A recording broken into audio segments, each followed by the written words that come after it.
E é isso aí, gente, já estamos de volta, tá ele aqui do meu lado já. Aliás, hoje é aniversário do nosso amigo. Bom né? dia. O Kleber, meu irmão. Cadê o Kleber? Meu querido amigo Kleber. Parabéns, tá sumido meu irmão. pra caramba, tá me deixando... Era um ótimo dia pra ele vir. Tá me deixando de coração partido. Mas já é aqui, verdade, já cara, me abandonou, é verdade, não quer saber mais de mim, tá demais, né? O Kleber tá de volta aí em breve, se Deus quiser. Hoje, aniversário do nosso querido Kleber, nosso companheiro aqui de empreitada. Isso aí. Fica um beijo no coração dele. Parabéns, né, irmão. Beijo grande pra você. Pastor, não tem jeito, o assunto do dia hoje está na nossa primeira página, inclusive, Aham. e eu tenho que perguntar ao pastor a respeito disso, até pelo posicionamento crítico que ele sempre teve, e por não ter essa coisa de, não vou falar desse assunto não. O pastor fala mesmo. Já me mandaram cada coisa aqui. Acho que o pessoal sabe, pergunto, né? É com relação a essa... Eu vou adiantar a minha opinião, essa insandice, né, da Alerj aprovar essa tarifa social, essa isenção para os templos religiosos na conta d'água, né, gente? Pelo amor de Deus, por que quem não professa da fé, quem não é um praticante daquele núcleo religioso tem que pagar a conta de quem é, né? Porque é isso efetivamente que vai acontecer. Pastor, sua visão como pastor, o senhor é líder de uma dessas unidades religiosas, qual o impacto disso nessa unidade e você considera que isso seja realmente algo relevante, de impacto social, que a nossa sociedade precise, por exemplo, de uma Assembleia Legislativa discutindo esse assunto? Não, mas isso é bom para o político que está lá, porque o político, de alguma maneira, vai ter ganha sempre... projeção. Lógico. Ele está ganhando projeção. É bom para ele porque ele nunca vai perder o voto desse contingente religioso. Nunca. Ele vai ter sempre o contingente religioso na mão dele. Mas aí, Anderson, a gente vê. A fé continua se tornando um efeito privativo, um clubismo, onde... Deixa eu mudar aqui. Beleza. Aí, foi. Calma. Foi, Agora pronto, agora foi. Como eu dizia, é muito bom para o político. Para o político é muito bom uma situação como essa passar, porque ele sempre vai ter voto do reduto religioso. O reduto religioso vai continuar comendo na mão dele. O efeito do movimento evangélico tem sido crescente. A gente vê que a igreja evangélica tem crescido de maneira muito absurda. E às vezes as pessoas olham isso é bom, é um expansionismo, um protestantismo de missão está crescendo. Só que o efeito desse expansionismo virou extremamente e estritamente territorial. Ou seja, é uma igreja que quer se contabilizar pela quantidade de templos que se faz. Uma igreja que quer abranger um cenário dizendo hoje nós somos tantos porcentos diante do IBGE. O IBGE fez uma estatística, estamos crescendo, estamos evoluindo. Já antigamente se dizia, queremos tanto um político evangélico nessas bancadas, ou na prefeitura, ou na presidência. E hoje o cenário se coloca e se propõe dessa maneira. Tanto é que político nenhum deixa de ir em alguma igreja, pelo menos aquelas que desculpe o termo, mas que se vendem a esse processo de abertura para política, que permitem isso. Mas a igreja, então, e essa instituição virou um clubismo. Efeitos como esse é privativo para uma instituição religiosa. E isso gera asco. É nojento ver esse processo. É nojento ver esse processo parcialista que indignifica o nome de Jesus, que propõe-se a um evangelho que não é o evangelho que Jesus apregoava, de denúncia, de denunciar as más obras cometidas pelos homens. Esse evangelho não é boa notícia, esse evangelho é má notícia. Se a gente se aproximar dentro dessas estruturas, que são estruturas privativas, a fé vai continuar sendo institucional e ela vai perder o efeito transcendental dela. Não vai tocar mais ninguém. Ela vai ser apenas uma instituição que não faz por onde para ter um exercício do reinado de Deus na sociedade. Ou seja, a fé que não é privativa é uma fé que se preocupa como é que está a saúde pública, é uma fé que se preocupa em cobrar a política, é uma fé que se preocupa em formar cidadãos, é uma fé que se preocupa em ir até as zonas de destruição para fazer o efeito do amor de Deus transparecer. Essa é a fé de Jesus. Esse é o evangelho proclamado por Jesus. Agora, situações como essa da Alerj, de não cobrar, cara, qual é o efeito disso e positivo disso? Que ganho é esse? Que igreja que transparece isso? Isso é sujo. Anderson, isso é sujo, isso é menosprezador, isso gera asco às narinas de Deus. Eu tenho plena certeza. É a fogueira das vaidades institucionais subindo às narinas de Deus e causando ânsia de vômito. Eu não tenho dúvida acerca disso daí.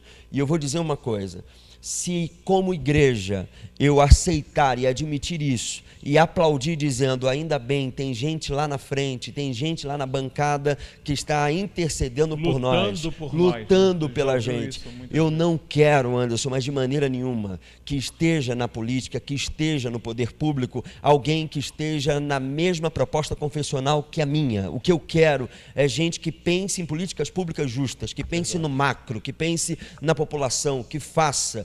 Você tem uma ideia, Isaías capítulo 45 vai falar sobre um rei chamado Ciro, e Deus está dizendo, eis aqui o meu ungido que eu tomo pela mão, Ciro. Ciro era um rei pagão, ele não tinha uma relação com a divindade sagrada dos israelitas, ele era aquele que havia tirado os israelitas e dado a eles a possibilidade de sonhar de novo na sua própria terra. E ele chama de ungido. A palavra ungido é a palavra Messias. Então, ou seja, ele está dizendo que ele é o Messias usado por Deus, ou seja, um ungido usado por Deus para transmitir aquilo que é necessário, não o que é fútil e não aquilo que é supérfluo para o povo, mas aquilo que é necessário para o seu povo. E é Ciro, alguém que não consegue conhecer os dogmas da religião judaica. Você entende? Isso é política pública justa, isso é coerência, isso é realidade. O nosso chamado como igreja é ser uma comunidade messiânica.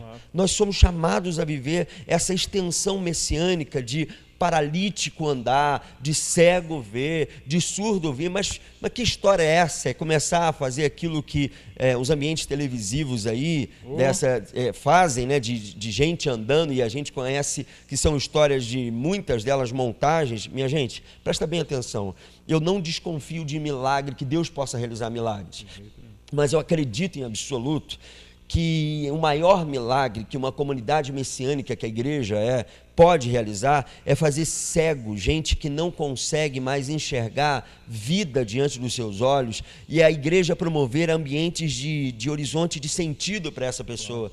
Pessoas que estão paralisadas porque de alguma maneira elas foram podadas na vida, e aí elas agora conseguem, através dessa comunidade messiânica, caminhar.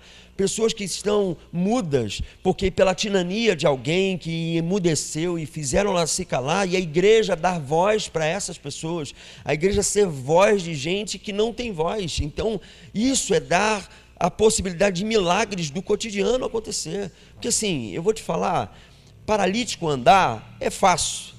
Eu quero ver você tirar gente de zonas de depressão, de destruição, e trazer para eles horizonte de sentido. Isso é muito difícil. Retomar essa pessoa à vida, né? Exatamente. E sem contar no outro problema que eu acho ainda mais grave, né, pastor? Que eu acho que as coisas precisam ter os seus freios, porque pode começar com uma conta de água que vira responsabilidade de todos, e daqui a pouco a gente tem lei para descontar o dízimo do teu contra-cheque. É isso aí. Ah, mas eu não sou de religião. Não interessa, mas esse dinheiro vai para os tempos religiosos. É isso aí. Gente, você tira completamente o caráter participativo, o caráter de doação, a escolha das pessoas.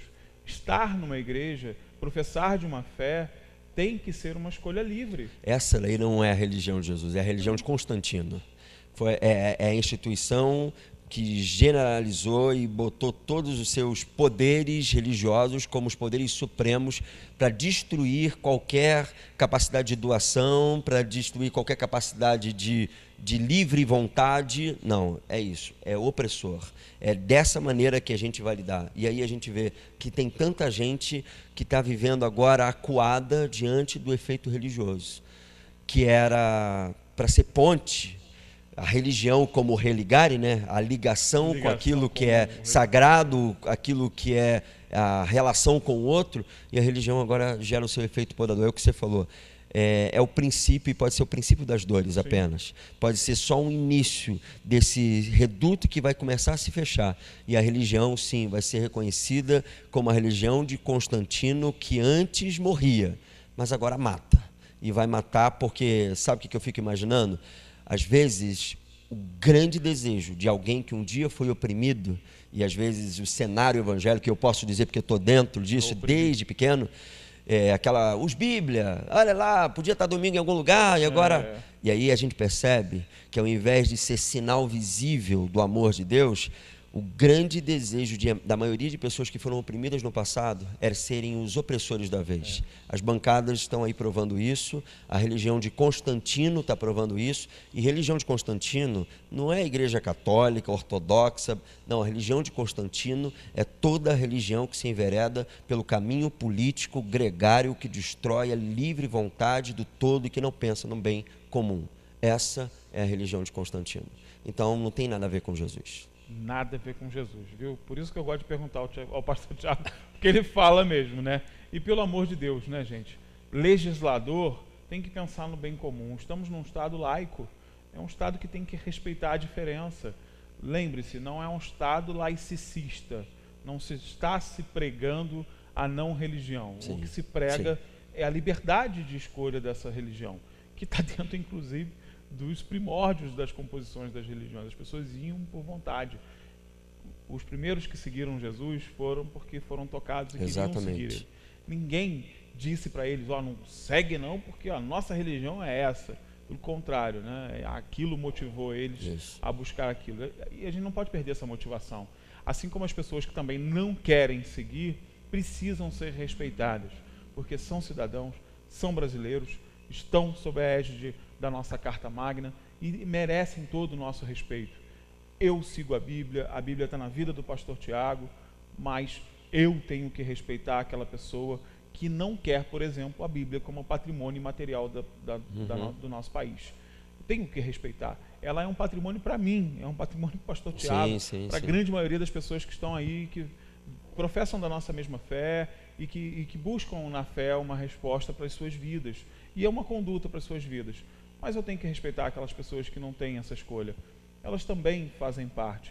E se um dia elas resolverem buscar esse caminho, que elas também tenham liberdade para fazê-lo, né? E que não sejam julgadas por um dia não terem tido aquela fé. Então, isso é ser um Estado laico.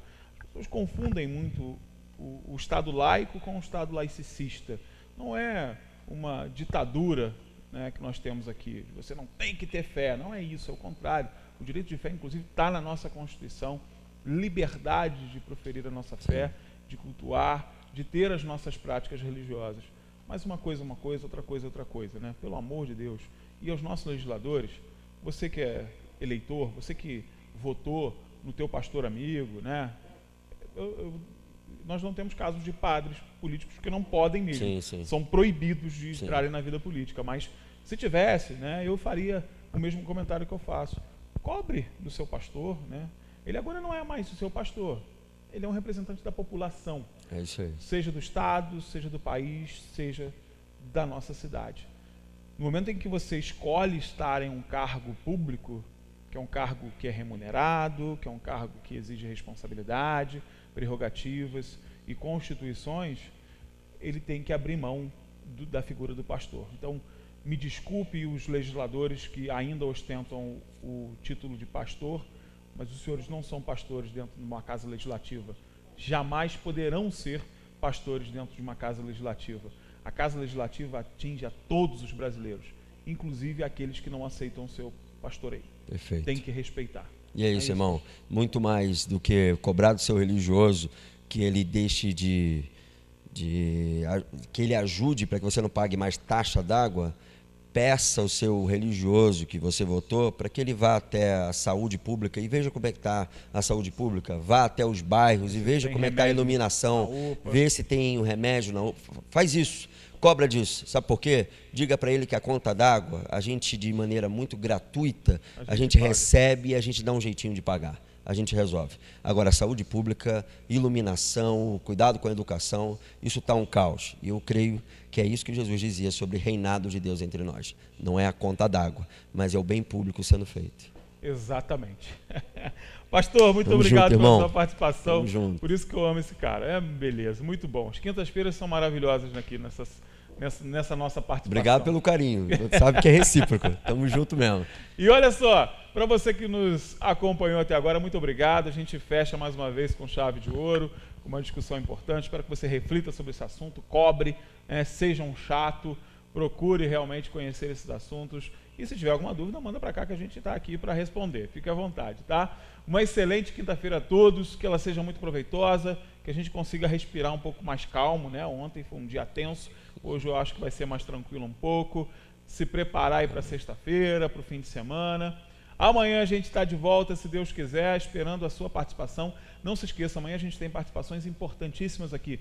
Vamos falar de saúde, né? Vamos receber 2 oncologistas aqui, falar dessa questão, né, da relação paciente, família e unidade hospitalar dentro, né, dos tratamentos oncológicos. E vamos ter o prazer de receber o nosso secretário de Defesa Civil e Meio Ambiente, o Coronel Flávio Castro, estará aqui comigo batendo um papo, falando sobre esses dramas que Teresópolis vive e região com a época das chuvas.